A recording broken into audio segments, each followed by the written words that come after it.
quote that the rather unlikely hero in the gospel today is a man who doubted. But that led to Jesus' appearance 1 week after Easter. The second time, he appeared to his close band of followers. The way he proved that it was he showed the apostles, especially Thomas' wounds, which were actually emblems of his sacrifice. The resurrected body, of course, is a body that is without any imperfections. In Jesus' case, we have these wounds are like badges. They are reminders to all of us to his mercy. It's a mercy that is indicated in Jesus' self-giving. The night of Easter itself, Jesus also appeared.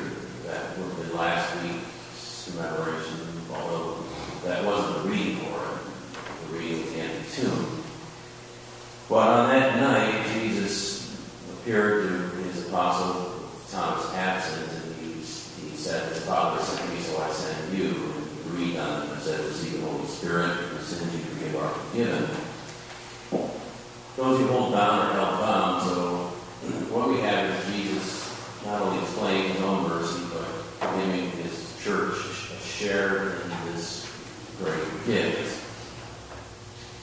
In the year 2000, Pope John Paul II named the second Sunday of Easter, which is today, Divine Mercy Sunday.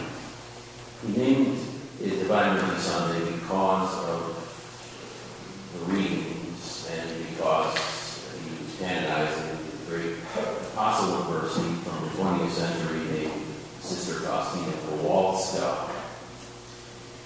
Sister Faustina lived a very ordinary life as a nun working in various convents in Poland and Lithuania. She was a gardener, doorkeeper, she worked in the kitchen and so forth. On the outside, very unexceptional, but her diaries revealed that woman found spirituality. In fact, she had mystical gifts. She was completely betrothed to God. She had been the recipient of his great love, and she became an apostle of mercy.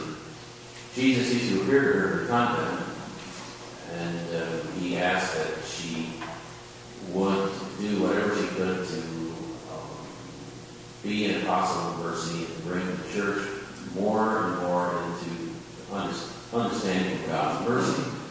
So one of the things was that the Lord appeared to her, and in the form which we see here, asked that this picture be developed. There are 3 or 4 versions of this. They're not all exactly the same, except that we do have in each of these pictures the 2 rays coming from Jesus' heart. The rays are reminders of the 2 fluids that came from his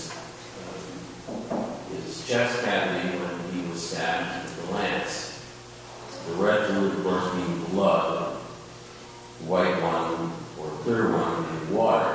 And the blood is a reminder of Jesus' sacrifice, also calls to mind the Eucharist, blood of Christ. And the clear one, water baptism, also the gift of the Holy Spirit, something like the water bringing up to eternal life. Jesus asked Sister Faustina to encourage people to pray the chaplet of Divine Mercy, and I'm sure many of you do. Pray on rosary beads for the sake of the sorrow and passion and mercy on us and on the whole world. This is a very simple prayer. It's spoken on most of the beads. The chaplet of Divine Mercy is something people pray, especially at 3 o'clock. This is the hour when Jesus died. And it is important for everybody to be open to the mercy of God. There are many people who don't understand the mercy of God. As I was explaining several weeks ago, there are many people who take exception to God for different things that they think He's responsible for. They have issues with Him. They have obstacles in life. They really don't understand Him. One of the biggest things the world does not understand about God is love. They don't really understand it. The devotion to divine mercy is open people up to the love of God. The world needs to be open to this. Catholic people, in particular, we need to be open to the world spiritually. Jesus asked for a feast dedicated to the divine mercy, which would be the second Sunday of Easter, and that in His image be venerated, such as is here. And this afternoon at 3 o'clock, we will have the Divine Mercy Holy Hour. It's open to the public. Bring people, well worth coming, because the Lord wants more and more people to be open to His mercy. Now, the question is, what is mercy? Mercy is a second name for love. Mercy is love in its most tender aspect, especially regarding its capacity for forgiveness and for carrying or helping carry the burdens of others. Faustina, in her diary, which I would recommend anybody to read, it is in print, indicate in her writings that she would experience, even physically, the sufferings of other people. The anguish of other people she was very sensitive to, and she actually prayed that she would take on their sufferings. And this is the sign of a victim's soul. It is the kind of thing that comes from the Lord Himself for people to have a gift of this type. The Church reminds us, in fact, Jesus did at to Faustina, that people who are open to the mercy of God and His forgiveness must also extend mercy to others. So it's another form of loving God and loving neighbor put into effect. To extend mercy to other people, the second reading speaks about we love the children of God and we keep the commandments of God. So we have the best neighbor in the world is the person who is open to the love of God. And to be the best neighbor you can be, you must have a very vital relationship with God. The world needs mercy today. Many people don't understand it. We live in a world that's become very paganized. And one of the problems with that, among other things, is people become more and more cut off from others. The community life suffers.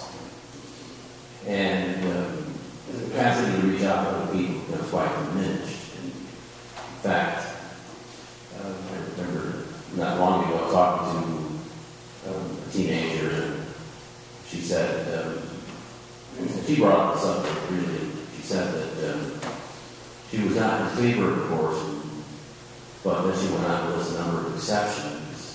There was something wrong with the child, something along these lines. But what she was saying was right out of the pagan culture. People who put personal agendas ahead of the welfare of other people, it's a very common thing. And so we have many people whose lives are sacrificed by other people, which is the opposite of divine mercy. A merciful person will sacrifice himself for others. That's what Jesus taught. That's what He stands for. And we really have to practice our faith at a deep level, because we, by default, we will fall into cultural thinking. Because cultural thinking is pervasive. It's very, it's in the air we breathe. It's in the air we breathe. divine mercy is an opportunity for people also today make a worthy communion and go to confession. There are special graces attached to this. In fact, that would be a confession that you would do. But would that the world had the mercy, practice mercy, it would be a different world. We can't change the whole world, that's true, but we can certainly make a change out of the corner of the world. As Faustina proved in being so open to the mercy of God and so empathetic toward others, we can embrace the attitude that she had and live in a world that's become quite merciless. Jesus is love. He's mercy in the flesh. In fact, he said to Faustina, I am love and mercy personified. Jesus is. That's why we need him. We need Jesus. Everybody does. A world without Jesus